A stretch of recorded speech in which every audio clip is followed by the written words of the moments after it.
Your mind is running right now. Not resting, not waiting, running, processing, evaluating, judging, worrying, replaying, planning, doubting, all at the same time, beneath every conversation you have, every decision you make, every action you take or avoid. And here's the question most people never stop to ask: who is in charge of it? Because if you are honest, really honest, and the answer for most people is nobody. The mind runs itself. It goes where it wants. It thinks what it wants. It drags you into anxiety about the future, regret about the past, comparison with people you follow online, fear about things that haven't happened yet, and you follow. Because you've never been taught that you don't have to. The power of mental discipline says this is the most expensive mistake a human being can make. Not investing badly, not choosing the wrong career, not making the wrong decisions, leaving your mind unmanaged.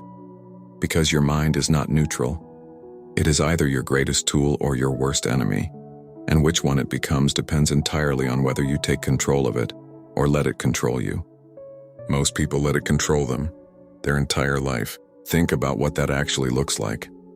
You wake up and before you've taken a single conscious breath, your mind is already running its familiar program. Dread about the day ahead. Mental replay of the conversation that didn't go well yesterday.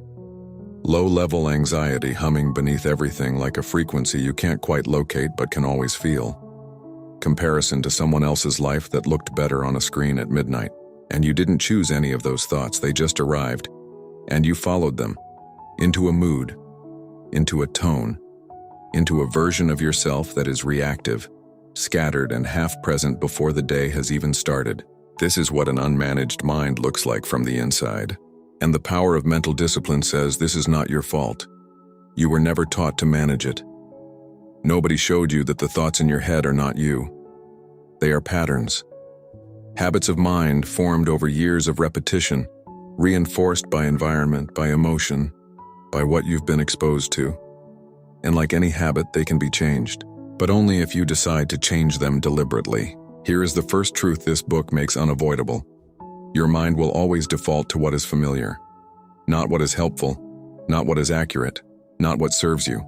What is familiar, what it has thought before, what it knows how to do without effort.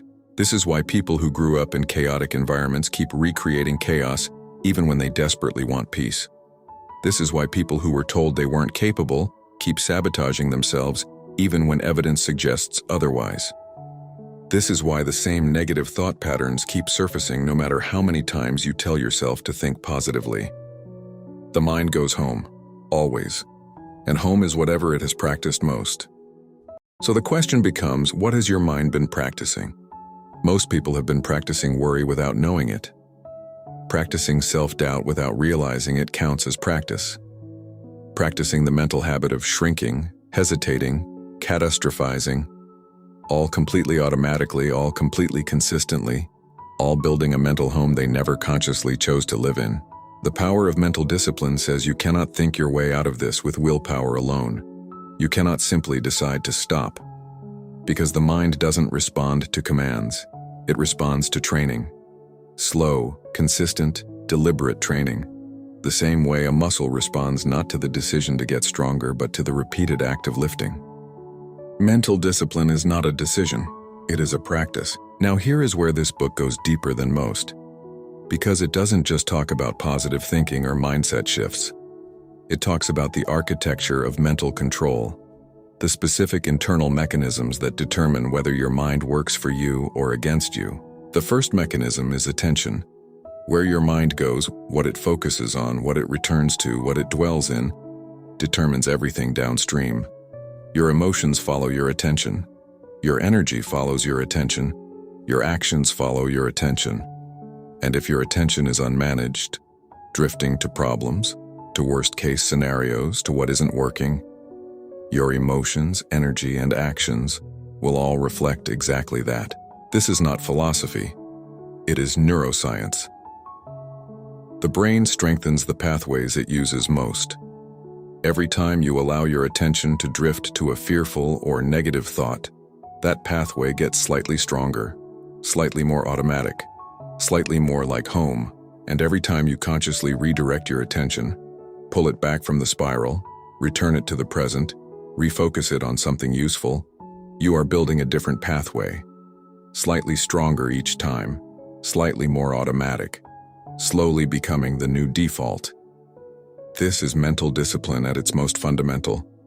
Not the suppression of negative thoughts, the redirection of attention, again and again, until a new mind becomes home.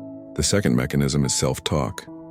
The constant internal conversation you have with yourself, the one running beneath everything, commenting on everything, interpreting everything that happens to you. Most people's self-talk is brutal. They would never speak to another person the way they speak to themselves. You made a mistake. The internal voice says you are stupid, hopeless, always the same. You tried something, and it didn't work.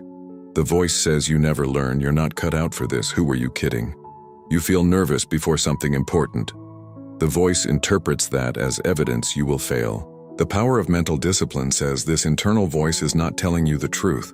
It is telling you a story. A story built from old fears, old wounds, old limitations that may have made sense at some point, but have long since stopped being accurate.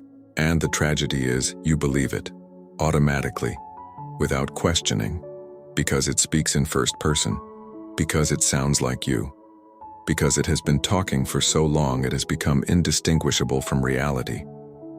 But it is not reality, it is a habit, and habits can be interrupted. The book teaches a specific practice for this. The moment you notice self-talk that undermines you, not fight it, not argue with it, not suppress it, simply question it.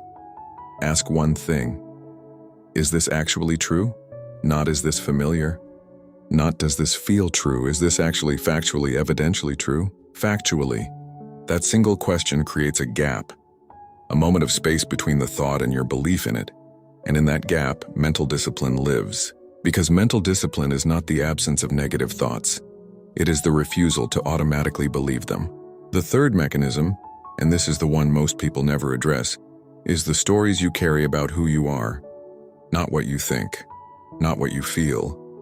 Who you believe yourself to be at the deepest level. Your identity, your self-concept.